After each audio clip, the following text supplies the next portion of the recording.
జీవితం అనేది ఒక యుద్ధం. దేవుడు మనల్ని వార్ జోన్లో పడేశాడు. Be alert. Hi friends, once again welcome to Harshit PK channel.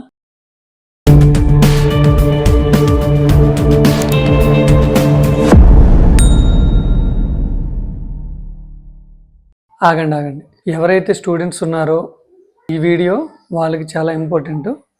మీరు స్టూడెంట్స్ కాకపోతే మీ రిలేటివ్స్లో కానీ మీకు తెలిసిన వారు కానీ ఎవరైనా కాంపిటేటివ్ ఎగ్జామ్స్కి ప్రిపేర్ అవుతుంటే కనుక వాళ్ళకి షేర్ చేయండి. ఇది అందరికీ ఇంపార్టెంట్. చూసిన ప్రతి ఒక్కరూ స్కిప్ చేయకండి. ఎవరో ఒకరికి ఈ వీడియో యూజ్ అవుతుంది. ఎందుకంటే ఆల్రెడీ రైల్వే నోటిఫికేషన్స్ ఒకదాని తర్వాత ఒకటి వస్తున్నాయి కదా. సో కంపల్సరీ జాబ్ ట్రయల్ చేస్తున్న వాళ్ళు, ప్రిపేర్ అవుతున్న వాళ్ళు ప్రతి ఒక్కరు మీ రిలేటివ్స్లో కానీ ఫ్రెండ్స్లో కానీ ఎవరైనా ఉంటారు. సో వాళ్ళకి ఈ వీడియో యూజ్ఫుల్ అవుతుందన్నమాట. ఎందుకు చెప్తున్నానంటే జాబ్ సంపాదించాలంటే, గవర్నమెంట్ జాబ్ సంపాదించాలంటే అసలు ఏం ప్రిపేర్ అవ్వాలి, ఏం చేస్తే జాబ్ వస్తుంది, ఏం చేయకపోతే జాబ్ రాదు, అసలు ఎలా ప్రిపేర్ అయితే ప్లాన్ ప్రకారంగా మనం ప్రాక్టీస్ చేస్తే పక్కా జాబ్ కొట్టొచ్చు అనమాట. సో ఏ విధంగా ప్లాన్ చేసుకోవాలి అనేది వీడియో అనమాట. స్కిప్ చేయకుండా చూడండి. ఫస్ట్ టైం ఎవరైనా చూస్తుంటే కనుక దయచేసి నా రిక్వెస్ట్ అనమాట, సబ్స్క్రైబ్ చేసుకోండి, మీ ఫ్రెండ్స్కి షేర్ చేయండి. గత వీడియోలో మనం రైల్వే నోటిఫికేషన్ కోసం ఎక్స్ప్లెయిన్ చేసాము. అండ్ రైల్వే నోటిఫికేషన్ ఎలా అప్లై చేయాలో కూడా, అప్లికేషన్ ఎలా పెట్టాలనేది చూపించాం. అండ్ షార్ట్ వీడియోలో సిలబస్, గ్రూప్ డి యొక్క సిలబస్ కూడా నేను షార్ట్ వీడియోలో పెట్టడం జరిగింది. మరి అప్లికేషన్ డేట్ కూడా కంప్లీట్ అయిపోయింది. మరి నెక్స్ట్ మనం చేయాల్సింది ఏంటి, ఏం చేయాలి? అప్లికేషన్ ప్రాసెస్ కంప్లీట్ అయిపోయింది. జాబ్కి ఏ విధంగా ప్రిపేర్ అవ్వాలి? మనం చేయాల్సింది బుక్స్తో కుస్తీ పడాలన్నమాట. సో బుక్స్, ఏం బుక్స్ కొనాలి, ఎక్కడ దొరుకుతాయి, ఏ బుక్స్ ప్రాక్టీస్ అయితే ఈ గ్రూప్ డి ఎగ్జామ్ని మనం అచీవ్ చేయొచ్చు, గ్రూప్ డి ఎగ్జామ్ మనం సాధించవచ్చు, ఎంత సిలబస్ ఉంటుంది, ఇవన్నీ ఈరోజు వీడియోలో మనం మాట్లాడుకుందాం. మీరు అనొచ్చు, సిలబస్ ఏంటి, ఎంత చదవాలి అని చెప్పేసి మీరు అనుకుంటే మొత్తం బుక్స్ అన్నీ చదివిస్తే అయిపోతుంది కదా అని మీరు అడగొచ్చు. లేదండి, ఇప్పుడు కూడా బుక్స్ అన్నీ ప్రిపేర్ అయిపోవడం 100% రాంగ్ అనమాట. ఎందుకంటే ఫర్ ఎగ్జాంపుల్ మీరు సివిల్ సర్వీసెస్, యూపీఎస్సి పెద్ద జాబ్స్కి ప్రిపేర్ అయిన వాళ్ళ సక్సెస్ సీక్రెట్ ఏంటి అని అడిగితే వాళ్ళు చెప్పేది ఒక్కటే అనమాట, మనకి చదవడానికి మహాసముద్రం అంత ఉంటుంది, కానీ మనం ఎంత చదవాలో, ఎంత దానికి అవసరమో, అంటే దానికి అంటే మీన్స్ ఆ ఎగ్జామ్కి ఎంత అవసరమో అంత మాత్రమే చదవాలి. మొత్తం చదువుతామంటే జీవితాలు సరిపోవు. కాబట్టి మనం లెవెల్ ఎంత, మనం అప్లై చేసిన జాబ్ లెవెల్ 10th బేసా, ఇంటర్ బేసా, డిగ్రీ బేసా, ఆ లెవెల్ మనం చూసుకొని మనం ప్రాక్టీస్ చేసుకోవాలన్నమాట. మరి అది ఎలా మనకు తెలుస్తుంది? అలా అంటే కేవలం ఆ ఎగ్జామ్లో ఎన్ని బిట్లు వస్తాయి అన్నీ చదువుకుంటే అయిపోతుంది కదా అన్నాను మీరు అనొచ్చు. అందుకే మహేష్ బాబు బిజినెస్ మ్యాన్ మూవీలో ఒక మాట చెప్తాడనమాట, నీ టార్గెట్ 10 మైల్స్ అయితే aim for the 11th mile. కార్తే దెమ్మ తిరిగిపోవాలి. అంటే మీరు 10 మైల్స్ మీ టార్గెట్ అయితే దానికంటే కొంచెం ఎక్కువ ప్రాక్టీస్ చేయండి, కొంచెం ఎక్కువ మనం టార్గెట్ ఏం పెట్టుకోవాలన్నమాట. సో అప్పుడు మాత్రం మనం 10 మైల్స్కి అచీవ్ అవ్వగలుగుతాం. మరి మహేష్ బాబు చెప్పాడు కదా, టార్గెట్ కంటే ఎక్కువే చదవమన్నాడు కదన్నా, మరి మీరేంటి ఎంత అవసరం అంతే చదవమంటున్నారు అనేసి. ఎస్, 10 మైల్స్ టార్గెట్ అయితే 11 మైల్స్ వేయమన్నాడు, కానీ 100 మైల్స్ అని చెప్పలేదు కదా. కాబట్టి 100 మైల్స్ అంటే మొత్తం syllabus, degree level, PG level మొత్తం, history, economics, civics, geology, botany అన్నీ టోటల్గా ఒక కాంపిటేటివ్ ఎగ్జామ్స్కి ఎంత సిలబస్ ఉంటుందో అంతా చదవమని చెప్పలేదన్నమాట. గ్రూప్ డి అంటే రైల్వేలో స్టార్టింగ్ పోస్ట్ అనమాట. సో అసిస్టెంట్, మనం అప్లై చేసినది అసిస్టెంట్, ట్రాక్ మెయింటైనరు, మెకానికల్ డిపార్ట్మెంటు, దీంట్లో ఇంజనీరింగ్ డిపార్ట్మెంటు, ఇందులో అసిస్టెంట్ పోస్ట్ కాబట్టి దానికి సరిపడా రేంజ్, ఆ రేంజ్కి సరిపడా మనం సిలబస్ ప్రాక్టీస్ చేస్తే సరిపోతుంది. ఈ వీడియో అయిన తర్వాత మనం సిలబస్ని సిరీస్ వైజ్గా చిన్న చిన్న వీడియోలుగా నేను అప్లోడ్ చేస్తాను అనమాట. సో మీరు కంపల్సరీ సబ్స్క్రైబ్ చేసుకొని ఫాలో చేయండి. సిరీస్ వైజ్గా మనకి నెక్స్ట్ సిలబస్ వీడియోస్ వస్తూ ఉంటాయి. సో డెఫినెట్లీ మీ రిలేటివ్స్కి, మీ ఫ్రెండ్స్కి, మీరు పేరెంట్స్ అయితే కనుక మీ పిల్లలకి డెఫినెట్లీ షేర్ చేయండి, సబ్స్క్రైబ్ చేయండి. నెక్స్ట్ వీడియో కోసం మీకు నోటిఫికేషన్ వస్తుందన్నమాట. నోటిఫికేషన్స్ ఆన్ చేసుకోండి, ఓకేనా?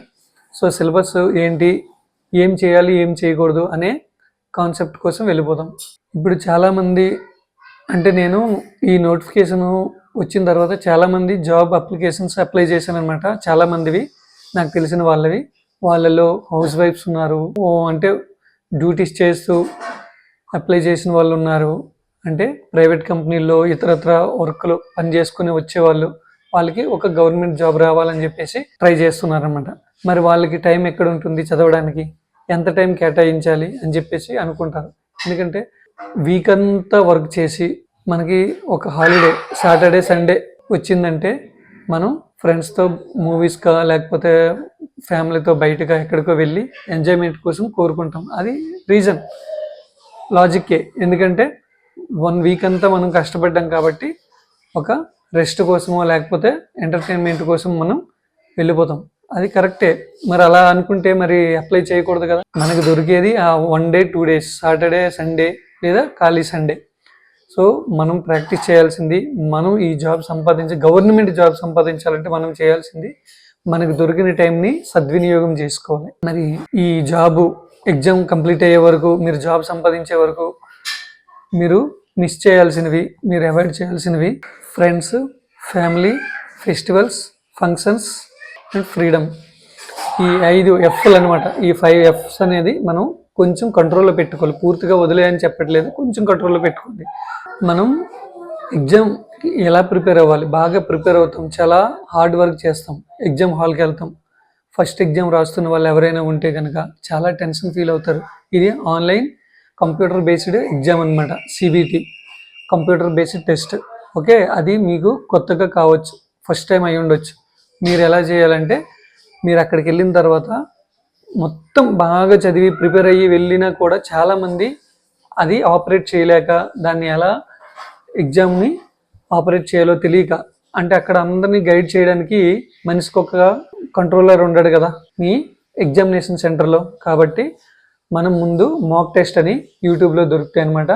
మాక్ టెస్ట్లో అంటే బిఫోర్ ఎగ్జామ్ ఒక 10 days ముందు మీరు ఆన్లైన్లో యూట్యూబ్లో మీరు మాక్ టెస్ట్లో మీరు ప్రిపేర్ అవ్వాల్సి ఉంటుంది. ఆన్లైన్ సిబిటి టెస్ట్ అని కొడితే వస్తాయి అనమాట. సో కింద నేను లింక్ ఇస్తాను, వేరే ఛానల్స్ అనమాట, నావి కాదు.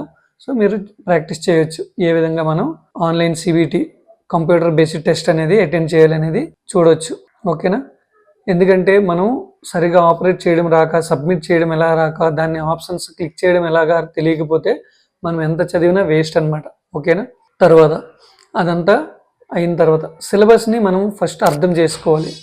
సిలబస్ మనకి ఏంటనేది మనం ముందు తెలుసుకుందాం. సిలబస్ తెలుసుకున్న తర్వాత మీది మైనస్ ఏంటి, అంటే మీకు రాని సబ్జెక్ట్ ఏంటి. ఫర్ ఎగ్జాంపుల్ మీరు నాన్ మ్యాథ్స్ అయి ఉండొచ్చు బ్యాక్గ్రౌండ్, కొంతమంది మ్యాథ్స్ బ్యాక్గ్రౌండ్ అయి ఉండొచ్చు. నాన్ మ్యాథ్స్ వాళ్ళు ఈ కాంపిటేటివ్ ఎగ్జామ్ వేరు, నార్మల్గా 10th ఇంటర్ వరకు మ్యాథమెటిక్స్ చేయడం వేరు, సబ్జెక్ట్ వేరు, కాంపిటేటివ్ వేరు. ఓకేనా? కంపల్సరీ నాన్ మ్యాథ్స్ స్టూడెంట్స్ నేను 10th వరకు ఇంటర్ వరకు చదివాను కదా నాకు తెలుసు అనే అపోహం పడకండి. కాంపిటేటివ్ ఎగ్జామ్ ఆల్ సపరేట్ అనమాట. సో మీరు దాని మీద కాన్సన్ట్రేషన్ చేయగలుగుతారు. మీరు ఎక్కువ మార్క్స్ పెట్టగలుగుతారు, బట్ తక్కువ టైంలో ఎక్కువ యాక్యురసీతో కరెక్ట్గా ఎవరైతే పెడతారో వాళ్ళదే జాబ్. ఇదే అండి పెద్ద టిప్ అనమాట. మనకి ఎగ్జామ్లో ఇచ్చేది తక్కువ టైం, మనం చేయాల్సింది కరెక్ట్ ఆన్సర్స్. అంటే కన్ఫ్యూజ్ అవ్వకుండా మనం తక్కువ టైంలో ఎక్కువ ఎవరైతే ఆన్సర్ చేయగలుగుతారో వాళ్ళకి వస్తుందన్నమాట. అదే పేపర్ని ఇంటికి తీసుకొచ్చి మనం చేయగలిగితే 100కి 100 బిట్స్ మనం కరెక్ట్గా ఆన్సర్ చేయగలుగుతాం. 1, 2, 3 అంటే ప్రాక్టీస్ అవ్వకపోయిన వాళ్ళు పక్కన పెడితే, ప్రాక్టీస్ అయిన వాళ్ళు ప్రతి బిట్ని ఆన్సర్ చేయగలుగుతారు. ఓకేనా?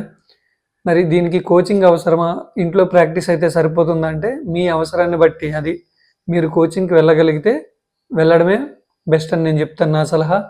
వెళ్ళలేని వాళ్ళు యూట్యూబ్లో మీరు ప్రాక్టీస్ చేయొచ్చు. ఇదే ఎగ్జామ్లో ఏ విధంగా మనం సపరేట్ చేయాలి, డివైడ్ చేయాలి సిలబస్ని అంటే, మీకు వచ్చిన సబ్జెక్ట్ని ఫస్ట్ ప్రిఫర్ చేయండి. ఎందుకంటే వచ్చిన బిట్ని వచ్చినట్టు ముందు ఆన్సర్ చేసుకొని వెళ్ళిపోండి. గన్ షాట్ బిట్స్ అంటారనమాట వాటిని. గన్ షాట్ మీకు ఇలా తెలుసు అన్నదాన్ని ముందు క్లిక్ చేసేసేయండి. ఇంకొంచెం యాప్టిట్యూడ్ టైపు, దానికి కొంచెం ప్రాక్టీస్ చేయాలి, కొంచెం టెస్ట్ చేయాలి అనే బిట్స్ ఉంటాయి చూసారా, దానికి కొంచెం టైం ఇవ్వండి. ఇంకెక్కువ టైం తీసుకుంటుందంటే దాన్ని పక్కన పెట్టేసేయండి. దాన్ని పట్టుకొని మీరు టైం వేస్ట్ చేశారంటే ఎగ్జామ్ వేస్ట్ అయిపోతుంది. మొత్తం టైం అయిపోయిన తర్వాత మీరు బయటకు వచ్చి తెలిసిన బిట్లు కూడా వదిలేసానని మీరు బాధపడాల్సి వస్తుంది. కాబట్టి తెలిసిన బిట్లన్నీ ముందు పెట్టేసేయండి. మీకు ఏది సబ్జెక్టు మీకు కష్టమో దాన్ని ఎక్కువ టైం ఇవ్వండి. చదివేటప్పుడు దానికి ఎక్కువ టైము స్పేర్ చేయండి అనమాట. ఓకేనా? టైం కేటాయించండి. తర్వాత మీకు హిస్టరీ బ్యాక్గ్రౌండ్ అయి ఉంటే కనుక దాన్ని కొంచెం చదువుకుంటూ వెళ్ళిపోవడమే కదా, అంతకుమించి మనం దాన్ని ప్రాక్టీస్ చేయాల్సిన అవసరం ఏం లేదు కదా. చదివి గుర్తుపెట్టుకోవడము, అది కూడా కోడింగ్స్ ఉంటాయి, కోడ్ వైజ్గా గుర్తుపెట్టుకొని మనం చేయాల్సిందే అనమాట. అండ్ హిస్టరీ ఏ సిలబస్లో ఏ పార్ట్కి ఎక్కువ మార్క్స్ వస్తున్నాయి? అర్థమెటిక్ రీజనింగ్కా? అర్థమెటిక్ క్వాంటిటేటివ్ యాప్టిట్యూడ్కి ఎన్ని మార్క్స్? ఎక్కువ మార్క్సా? లేకపోతే రీజనింగ్కి ఎక్కువ మార్క్సా? GK general awareness and current అఫైర్స్కి ఎక్కువ మార్క్సా అని మీరు చూసుకోవాలన్నమాట. ఎక్కువ టైము తీసుకొని తక్కువ మార్కులు ఉండడానికి ఎక్కువ ప్రిఫర్ చేయకండి. తక్కువ టైంలో ఎక్కువ మార్క్స్ ఉన్నదానికి ప్రిఫర్ చేయండి. ఓకేనా?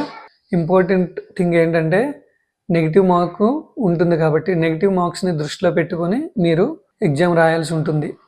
మామూలుగా అయితే ప్రతి ఒక్కరూ పెట్టచ్చు. బిట్స్ని క్షుణ్ణంగా చదవాలి, బాగా చూడాలి. బిట్లోనే చాలా 90% ఆన్సర్ ఉంటుందన్నమాట. ఎందుకంటే మనకు ఒక లాజికల్ బిట్ ఇచ్చాడంటే దాన్ని ముందు వెనక్కి చేసి ఇచ్చుంటాడు అనమాట. దాన్ని బాగా అర్థం చేసుకోవాలండి, ఇంకేం లేదు. బిట్ని బాగా అర్థం చేసుకుంటే దాని ఆన్సర్ దాంట్లోనే దొరుకుతుంది. 90% గ్యారంటీ అనమాట. సో ఈ టిప్స్ మీకు చాలా యూజ్ అయ్యి ఉంటాయని అనుకుంటున్నాను. ఇంకా నెక్స్ట్ మనం సబ్జెక్ట్ని సిరీస్గా చేద్దాము. ఓకేనండి? ఈ ఛానల్ని అయితే ఫాలో చేయండి, సబ్స్క్రైబ్ చేయండి, మీ ఫ్రెండ్స్ రిలేటివ్స్కి షేర్ చేయండి. ఎక్కడైనా డౌట్ ఉంటే కనుక కమెంట్ చేయండి. కమెంట్ తప్పనిసరి లైక్ చేయమని నేను రిక్వెస్ట్ చేస్తున్నా. ఎక్కడైనా అవసరమైతే కామెంట్ చేయండి. Thank you. నెక్స్ట్ వీడియోలో కలుద్దాం.